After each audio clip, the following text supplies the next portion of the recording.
Have you ever been afraid of people saying no to you and things like this? At the beginning, honestly, yes. As time went on, no, because I started to realize how powerful the gamification mindset is.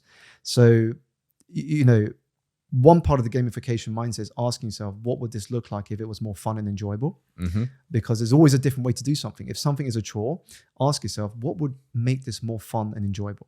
And then you can change the process. And the second is I changed the negative into a positive. So let's say rejection. Yeah, in this elaborate case. on this. What I would brain.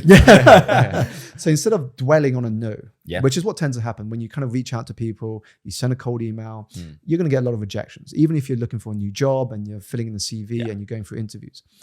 But if you flip it on its head and say to yourself, let's make this into a bit of a challenge. The brain loves challenges. So you might say to yourself, okay, in the next 90 days, I'm going to go out into the world and get 50 rejections. Yeah. Let's do this. Yeah. So what happens is when you get your first rejection, you're not dwelling on it because you go, oh, I've only got these number of days, so I've got to get my second one, my third one, my fourth one.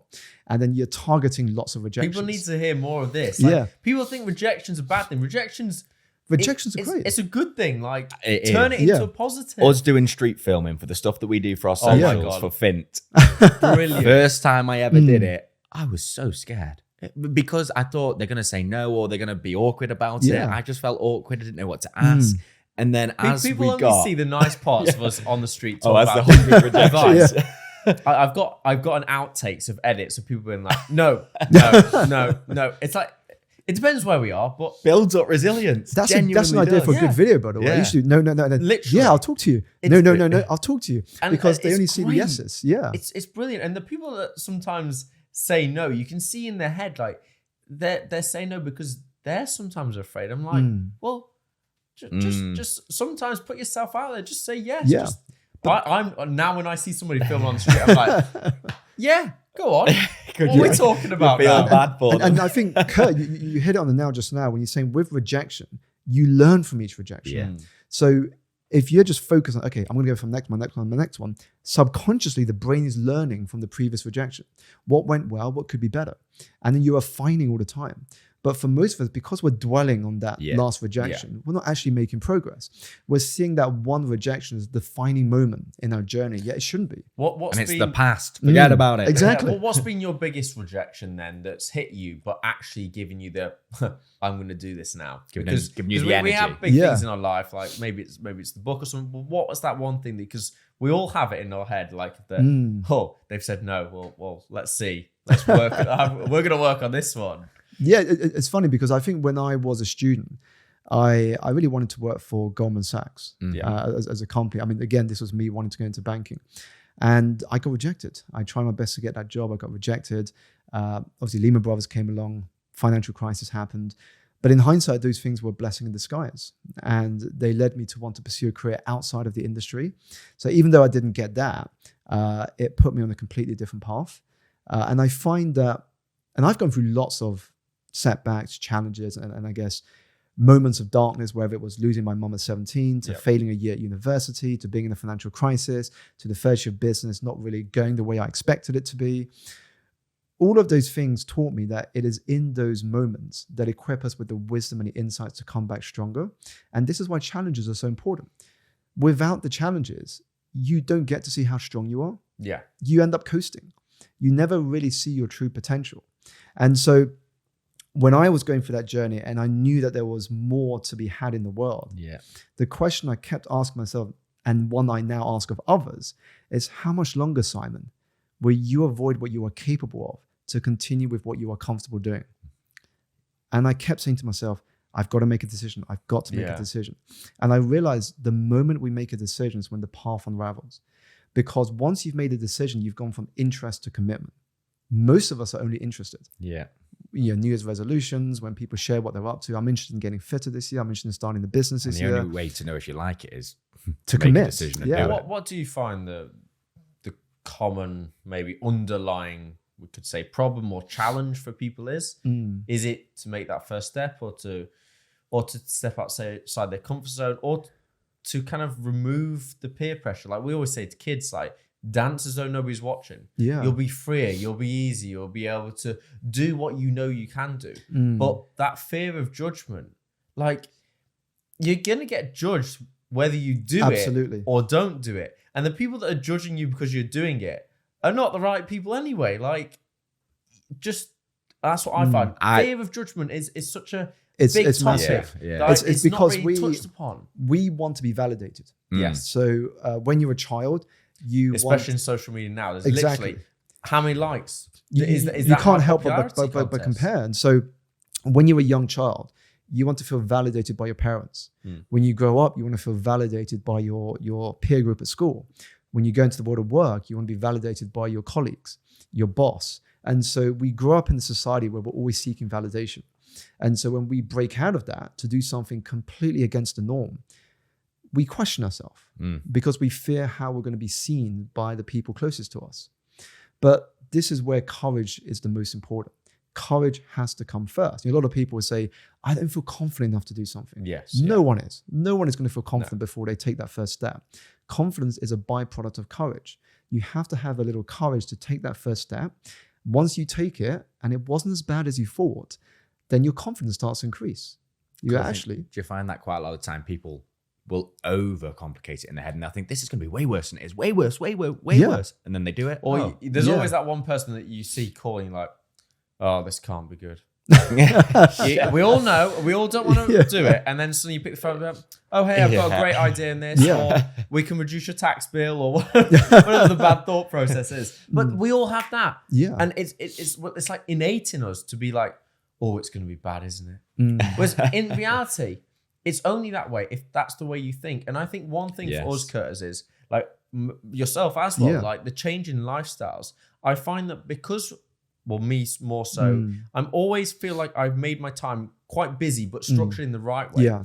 That if it is to pick the phone up to sort out a problem, or if I need to go somewhere and do something, because I've put it in such a priority, I don't give myself time to stress about it or think about it.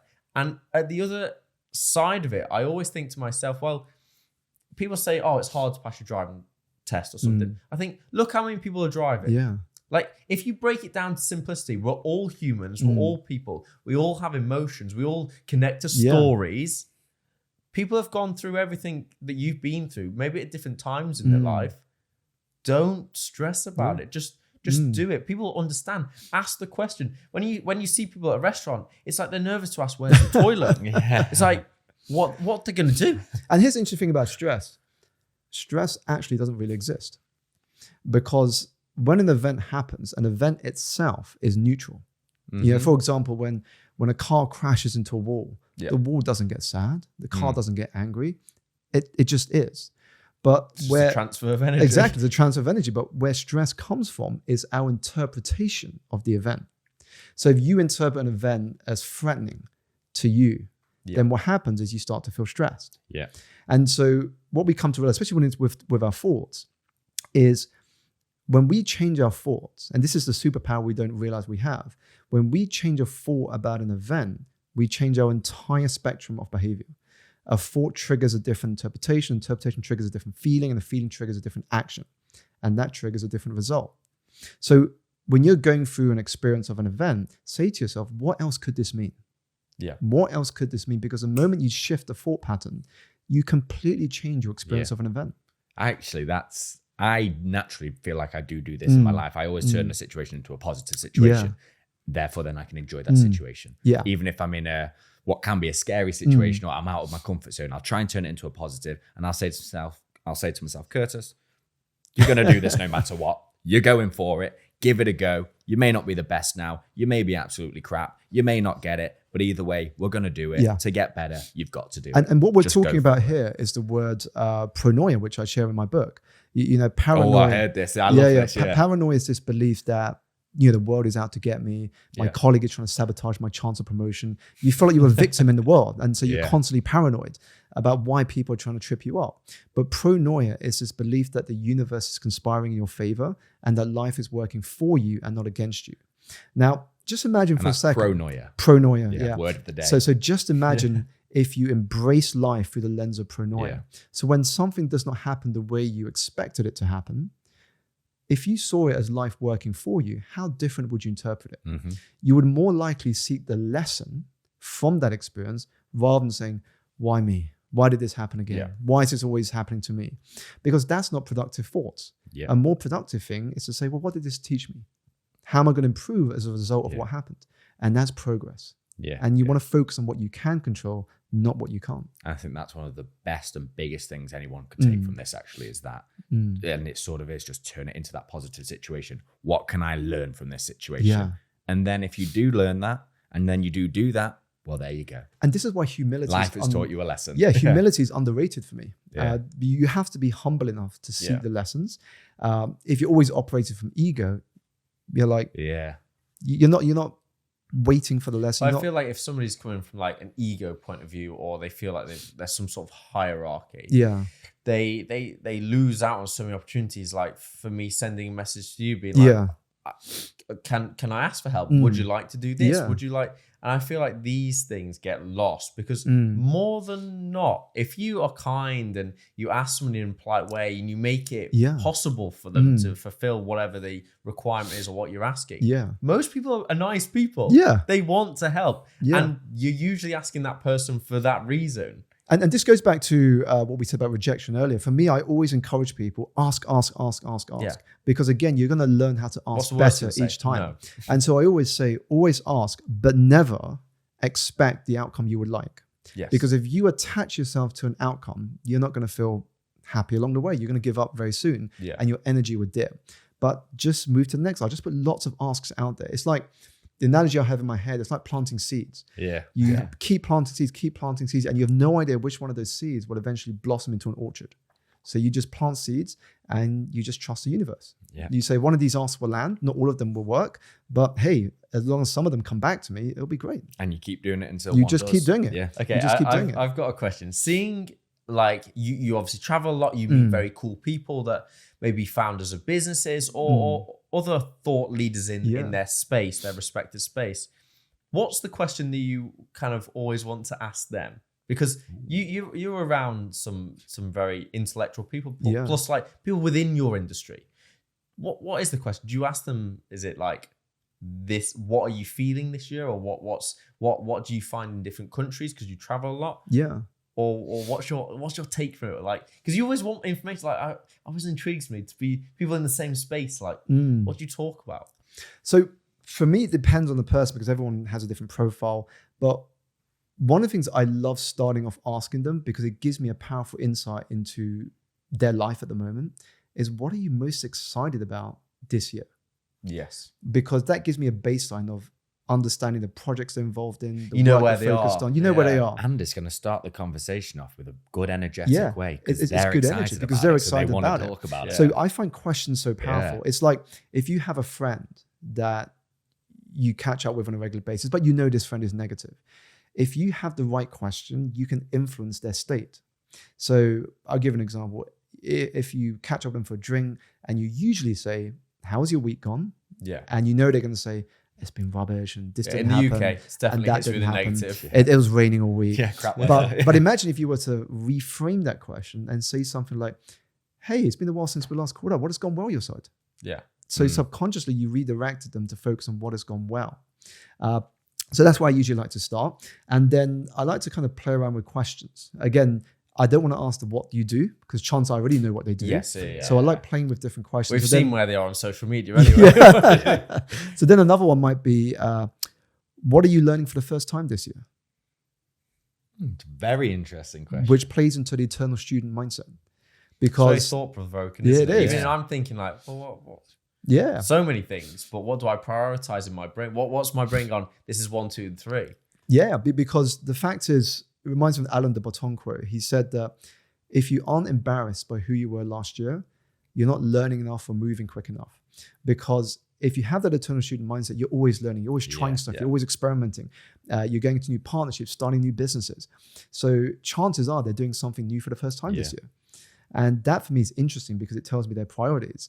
and what they see as important. I think more people should be learning things new, because once you do leave school, you tend to get into a 9 to 5 basis. You just do the same thing, and it is there's it's a stat. enjoyable. 18 minutes if a I'm day. not learning something new, I'm like, come on. Well, yeah, The there's a unknown is stat, magical. 18 minutes a day equals 100 hours a year of learning something. So just try something. 18 minutes a day. Don't overdo it. Don't overkill it. 18 minutes a day and you'll do 100 hours more than somebody else. And the fact is, we all have more than 18 minutes. Yeah. People always say, I don't have time, I don't have time. There's always time. There's always time. And the fact is, what you're really saying when you say I don't have time is you're saying it is not a priority for me right now. That is what you're actually saying. Yeah.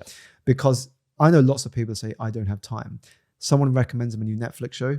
Bam, they've got time. I've watched 3 episodes of that. Then suddenly they've got time. So really it's a question of, is this important enough to you for you to find time for it?